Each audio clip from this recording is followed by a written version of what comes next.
Assalamualaikum warahmatullahi wabarakatuh. Perkenalkan, saya Nadia. Dalam kesempatan kali ini, saya akan menjawab beberapa pertanyaan dalam biaya campuran mata kuliah akuntansi manajemen.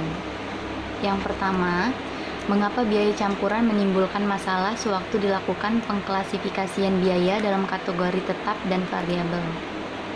Jawabannya karena informasi yang tersedia untuk melakukan pengklasifikasian atau memisahkan biaya variabel dan biaya tetap dalam biaya campuran tersebut hanyalah informasi jumlah biaya suatu aktivitas dan jumlah penggunaan aktivitas, sehingga akan cukup sulit dalam pengidentifikasian biaya tanpa adanya ukuran penggunaan atas biaya variabel dan biaya tetap tersebut. Pertanyaan yang kedua, mengapa grafik scatter adalah langkah pertama yang baik untuk memisahkan biaya campuran dalam komponen tetap dan variabelnya?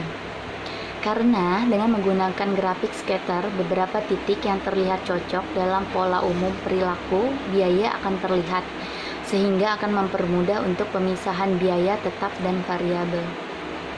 Yang ketiga, jelaskan bagaimana metode scatter plot memisahkan biaya tetap dan variabel dari biaya campuran. Kemudian jelaskan cara kerja metode tinggi rendah, mengapa kedua metode tersebut berbeda. Metode scatter plot adalah pemilihan dua titik yang mewakili hubungan antar biaya dengan aktivitas. Kedua titik tersebut dipakai untuk menentukan titik potong dan kemiringan garis. Titik potong tersebut memberikan perkiraan komponen biaya tetap dan kemiringan memberikan estimasi biaya variabel per unit aktivitas. Cara kerja metode tinggi rendah menentukan persamaan garis lurus, yaitu dengan memilih terlebih dahulu dua titik tinggi dan rendah yang akan digunakan untuk menghitung perpotongan dan kemiringan.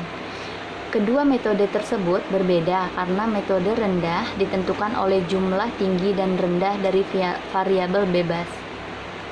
Metode scatter plot adalah suatu cara yang baik untuk mengidentifikasikan pergerakan dalam hubungan biaya. Yang keempat, apa keunggulan metode scatter plot dibandingkan dengan metode tinggi rendah? Apa keunggulan metode tinggi rendah dibandingkan metode scatter plot? Keunggulan metode scatter plot dibandingkan metode tinggi rendah adalah metode scatter plot memberikan analisis biaya kesempatan untuk memeriksa data secara visual melalui pendekatan grafik dan diagram. Keunggulan metode rendah dibanding metode scatter plot adalah metode rendah memiliki keunggulan objektivitas di mana penggunaan sekumpulan data tertentu akan menemukan hasil yang sama.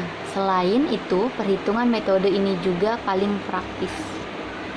Dan yang terakhir, yaitu kelima, jelaskan yang dimaksud dengan metode kuadrat terkecil, mengapa metode ini lebih baik daripada metode rendah dan metode scatter plot. Metode kuadrat terkecil adalah metode untuk menemukan suatu garis yang paling sesuai dengan serangkaian data. Metode ini digunakan untuk memecahkan komponen tetap dari variabel dari biaya campuran. Dan mengapa metode kuadrat terkecil lebih baik daripada metode tertinggi dan terendah? Karena metode kuadrat ini menghasilkan garis yang paling sesuai dengan titik-titik data, sehingga lebih direkomendasikan daripada metode tinggi rendah dan scatter plot. Metode kuadrat terkecil adalah metode statistik untuk menemukan suatu garis yang paling sesuai dengan serangkaian data. Metode ini digunakan untuk memecahkan komponen tetap dan variabel dari biaya campuran. Baiklah, sekian dari saya. Wassalamualaikum warahmatullahi wabarakatuh.